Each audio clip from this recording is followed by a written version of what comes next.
Russia అధ్యక్షుడు Vladimir Putin త్వరలో భారత్లో పర్యటించనున్నారు.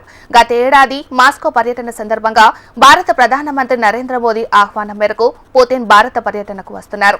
ఈ మేరకు రష్యా రాయబార కార్యాలయం ఈ విషయాన్ని అధికారికంగా ప్రకటించింది.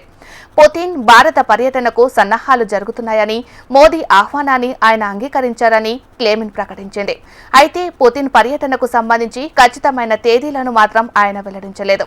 రష్యా ఉక్రెయిన్ మధ్య యుద్ధం మొదలయ్యాక పుతిన్ భారత్లో పర్యటించనుండడం ఇదే తొలిసారి కావడంతో ఈ పర్యటన పుతిన్కు ఎంతో కీలకం కానుంది.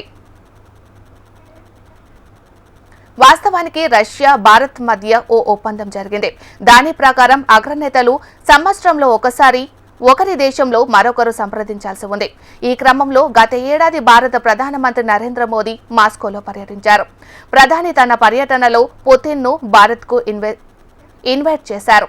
మోదీ ఆహ్వానం మేరకు ఇప్పుడు పుతిన్ భారత పర్యటనకు రానున్నారు.